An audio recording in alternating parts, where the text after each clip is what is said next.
Hai, Assalamualaikum dan selamat sejahtera. Hari ini cikgu ada tugas rasmi di luar, jadi cikgu tak dapat nak buat kelas. Maka cikgu videokan sikit pengenalan untuk tajuk baru yang kita nak masuk, iaitu bab 3 penaklukan logik. So, cikgu akan explain secara ringkas pengenalan 3.1, iaitu penyataan. Pengenalan tentang pernyataan. So, tengok video ni, okey? Make sure next class dah faham apa itu pernyataan. Cikgu terangkan secara ringkas pengenalan untuk bab 3, tajuk penaklukan logik. Okey, yang pertama kita nak kenal dengan pernyataan. 3.1. Pernyataan.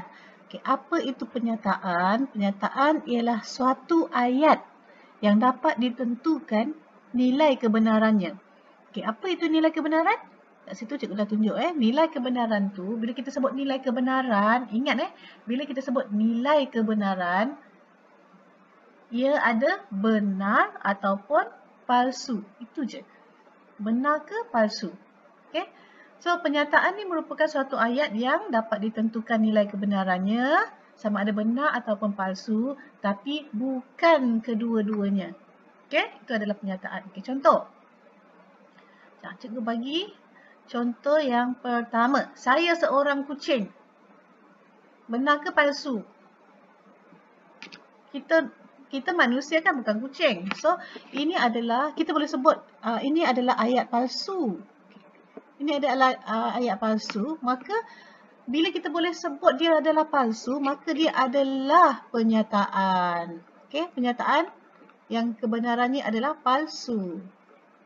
Sekarang kita bukan nak kenal pasti sama ada satu ayat itu benar atau palsu tau.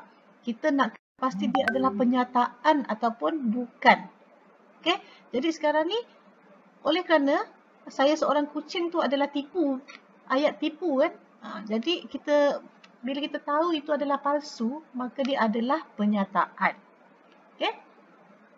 Yang kedua, saya seorang budak lelaki. Okey. Kalau yang lelaki baca, maka dia adalah benar. Okey. Kalau perempuan baca, maka dia kata palsu. Okey. Salah satu jawapan dia, betul tak? Jadi bila dia boleh sebut ini adalah benar ataupun palsu, maka dia adalah pernyataan. Okay. Contoh yang ketiga, tolong senyap. Boleh tak kita kata, tipu ni, tipu. Ataupun kita boleh cakap, betul ni, betul. Tolong senyap. Betul, betul, betul.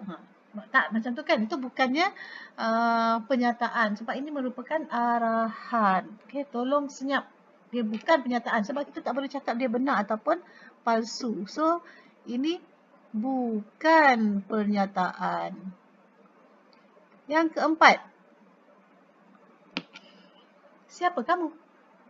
Benar. Boleh ke gitu? Bila orang tanya, siapa kamu? Benar. Siapa kamu? Palsu. Tak kan? Okey, tak boleh kan? Jadi kita tak boleh nyatakan dia benar ataupun palsu. Ini merupakan soalan. Maka dia bukan pernyataan. Dah boleh nampak bayangan kan? Betul tak?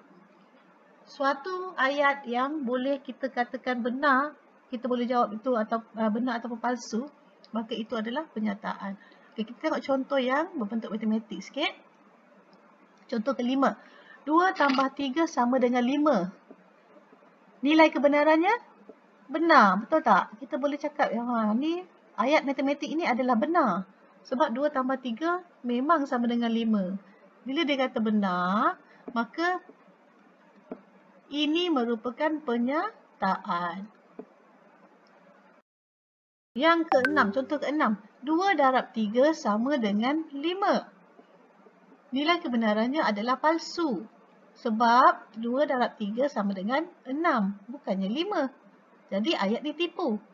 Bila kita boleh mention nilai kebenarannya adalah palsu, maka dia adalah pernyataan. Boleh faham? Tengok lagi contoh seterusnya. 2, unsur dia 2, satu set ni unsurnya 2, kesatuan nombor perdana, kita akan dapat 2.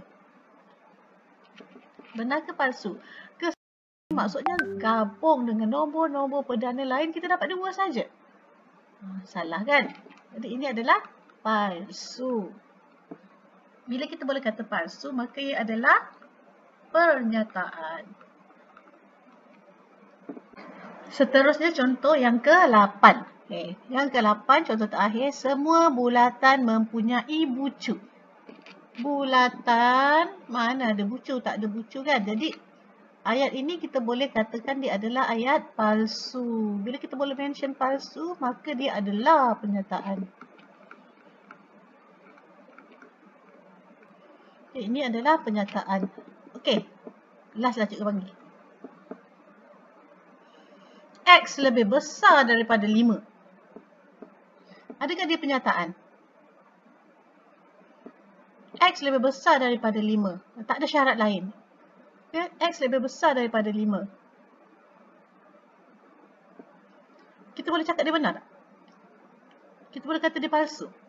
Mana kita tahu X ni apa? Betul tak? Kita tak tahu X tu apa. Jadi benda ni tak jelas. Bila benda tak jelas, maka bukan pernyataan.